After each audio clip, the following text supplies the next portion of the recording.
සාමාන්‍ය පෙළ විභාගයට එන නැතිවම බැරි පාඩමක් තමයි ශ්‍රී ලංකාවේ ජනාවාස වීම කියන 10 වසරේ පාඩම. ඒ පාඩමේ ගොඩක් වෙලාවට ඔයාලගෙන් අහන ප්‍රශ්නයක් තියෙනවා. ඔයාලා පසුගිය ප්‍රශ්න පත්‍ර කරනකොටත් ගොඩක් වෙලාවට හම්බ වෙනවා. සමහරට මේ එන එළඹෙන 2025 ප්‍රශ්න පත්‍රයේ MCQ ප්‍රශ්න පත්‍ර වලට තියෙන්නත් පුළුවන්. දෙවන ප්‍රශ්න පත්‍රයේත් මේ ප්‍රශ්නේ අහලා තියෙන්න පුළුවන්. ඒ තමයි ප්‍රාග්-ඓතිහාසික මානවයාගේ වාසස්ථාන. අපි දන්නවා විවිධ දේශගුණික කලාපවල ව්‍යාප්ත වෙලා තිබුණා. මුළු ලංකාව වටේම මෙයාගේ දේශගුණික කලාපවල දේශගුණික කලාප 6ෙම මෙයාගේ ජනාවාස ව්‍යාප්ත වෙලා තිබුණානේ. ඒ අතර විශේෂයෙන්ම තෙත් කලාපීය ලෙන් ගැන ඔයාලගෙන් අහනවා. ඒ වගේම වියලි කලාපීය ලෙන් ගැන අහනවා. ඒ වගේම පහතරට එහෙම නැත්නම් වෙරළාශ්‍රිත එලිමහන් දඩයම් භූමි ඔයාලගෙන් අනිවාර්යයෙන්ම විභාග වලට අහලා තියෙනවා. මෙතෙක් කල් ඇවිල්ලා තියෙන සාමාන්‍ය පෙළ පේපර් දිහා බලපුවාම උතනින් ටිකක් ප්‍රශ්න අහනවා වැඩි. ඉතින් අපි ඒකට පහසු ක්‍රමයක් තියෙනවා මේගොල්ලෝගේ ජනාවාස ව්‍යාප්ත වෙලා තිබුණු ඒවා අනුව එහෙම නැත්නම් පරිසර කලාප අනුව මතක තියාගන්න ක්‍රමයක් තමයි ඔන්න අද ඔයාලට මම කියලා දෙන්න යන්නේ. බොහෝ අය මේක දන්නවා ඇති. දන්න අය තව ටිකක් නේද දැන ගැනීම පිණිස මේක බලන්න. හරි. මොකද්ද?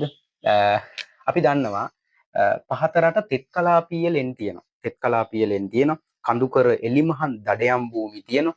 නේද? වෙරළාශ්‍රිත එලිමහන් දඩයම් භූමි තියෙනවා. මෙන්න මේ වගේ භූමි ඒගොල්ලෝ හිටපු ස්ථාන ටිකක් තියෙනවා. මම මුලින්ම කියලා දෙන්නම් වෙරළාශ්‍රිත එලිමහන් දඩයම් භූමි ස්ථාන 3. මොනවද ඒවා? ඒවා තමයි අපි ඒකට කියන කතාව. එහෙම නැත්නම් ඒක මතක තියාගන්න එක කියලා දෙන්නම්. ඒකට මෙන්න මේ වචනේ මතක තියාගන්න. මේ බලන්නකො හරි ලේසි. වෙරළේ එලිමහනේ වෙරළේ එලිමහනේ මිනිහෙක් බූන්දි කකා පත්තරයක්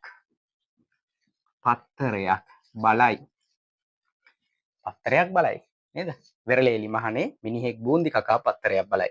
මොකද්ද මේක කියන්නේ? වෙරළේ එලිමහනේ කියලා කියන්නේ වෙරළාශ්‍රිත එලිමහන් දඩයම් භූමි. වෙරළාශ්‍රිත එලිමහන් මිනිහෙක් එකෙන් අපිට එනවා මොකද්ද? මිනිහා ගල් කන්ද. බූන්දි වලින් අපිට එනවා බූන්දල.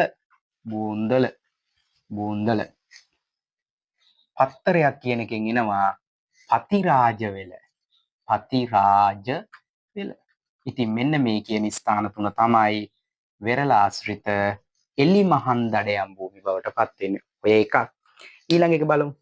ඊළඟ එක තෙත් කලාපීය ලෙන් වාසස්ථාන ගැන ඔයාලගෙන් ගොඩක් වෙලාවට අහනවා. ප්‍රාග්-ඓතිහාසික මානව ජීවත් වෙච්ච තෙත් කලාපීය ලෙන්. ඒතර ලෙන් තියෙන ප්‍රධාන වශයෙන් තුනක්. අපි දන්නවා පාහියන්ගල, කුරුවිට බටදොඹලෙන සහ බෙල්ලන් කිතුල්ගල බෙලිලෙන කියන ස්ථාන තුන තමයි යාළගේ ලෙන් වාසස්ථාන බවට පත් වෙන්නේ. හරිද? කොහොමද ඒක මතක තියාගන්නේ? මේ බලන්නකො.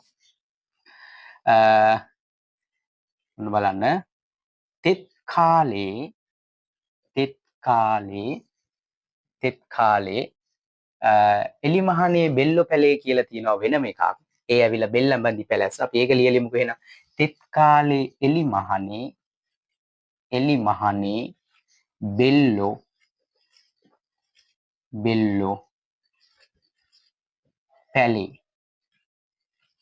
බෙල්ලො පැලේ කියන්නත් පුළුවන්. ඒ කියන්නේ පැලෙනවා කියන එක බෙල්ලො පැලේ කියන්නත් පුළුවන්. එහෙම නැත්නම් බෙල්ලො බැදේ කියන්නත් පුළුවන්. බෙල්ලො බැදෙනවා.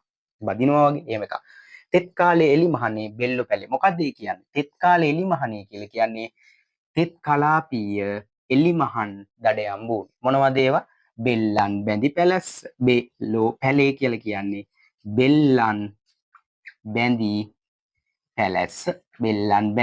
පැලැස්ස. හරි ලේසි නේ. තෙත් කාලේ එලිමහනේ බෙල්ලො පැලේ. හරි. දැන් එහෙනම් යමු අපි තෙත් කලාපීය ලෙන් වාසස්ථාන ගැන බලන්න. මොනවද තෙත් කලාපීය ලෙන් වාසස්ථාන කියන එක ගැන තමයි දැන් බලන්න යන්නේ. ඔන්න බලන්නකෝ. පහත රට තෙත් ලෙනේ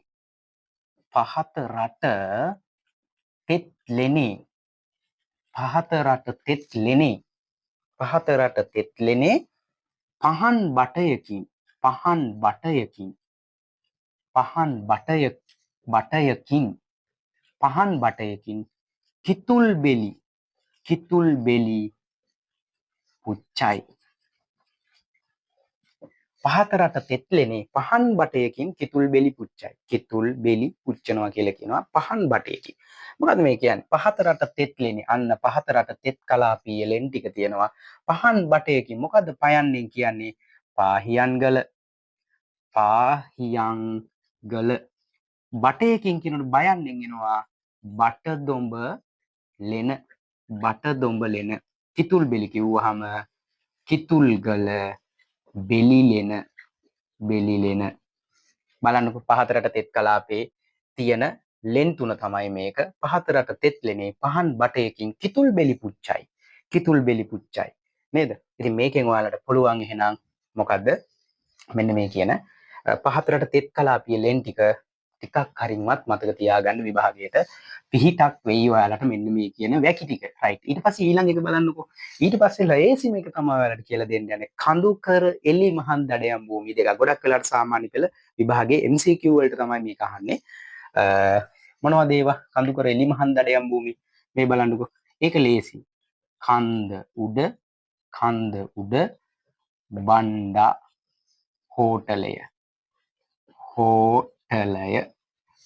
උඩ බණ්ඩා හෝටලය කන්ද උඩ බණ්ඩා හෝටලය බලන්න කන්ද උඩ කිව්ව ගමන් මොකක්ද දෙන්නේ කඳුකර එලි මහන් දඩයම් භූමිය කන්ද උඩ බණ්ඩා කිව්වහම බණ්ඩාරවෙල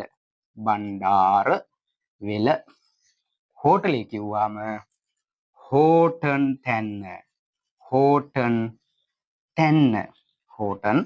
තැන්න හරි ලේසි නේද කන්ද උඩ බණ්ඩා හෝටලේ කන්ද උඩ කඳුකර එලිමහන් එහෙම නැත්නම් කඳුකර ප්‍රදේශවල තියෙන වාසස්ථාන බණ්ඩා හෝටලේ බණ්ඩාරවෙල සහ හෝටන් තැන්න.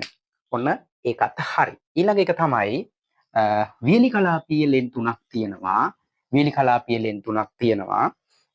ඒ ලෙන් තුන තමයි සීගිරියේ පොතාන සහ අලිගල කියන ස්ථාන ටික සහ පිදුරංගල කියන ස්ථාන තුන. එතකොට ඒකට නම් තියෙන්නේ මෙහෙමයි අපි සීගිරිය ගමු අපි මතක තියාගන්න පුළුවන් සීගිරි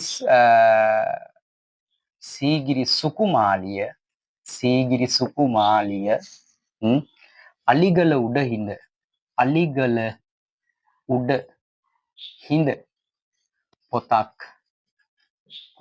බලයි සීගිරි සුකුමාලිය නේ සීගිරි අප්සරාව ඉන්නවනේ සුකුමාලිය බයි නම් අප්සරාව හරි දාගන්න සීගිරි අප්සරාව නැත්තම් හරි අලිගල උඩ හිඳ පොතක් බලයි සීගිරිය අපිට හම්බ වෙනවා සීගිරිය හැබැයි සීගිරිය තමයි මේ ස්ථාන ටික ඔක්කොම තියෙන්නේ සීගිරියේ පොතාන මේ තියෙන්නේ සීගිරියත් ඒකට අපිට අයිති වෙනවා සීගිරියත් හම්බෙලා තියෙනවා සීගිරිය අලිගල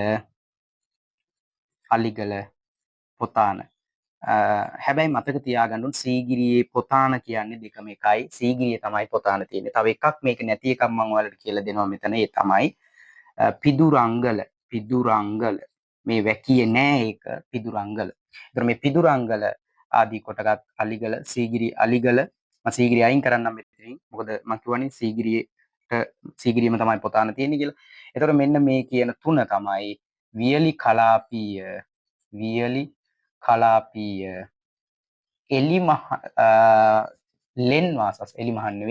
ලෙන් වාසස්ථාන right.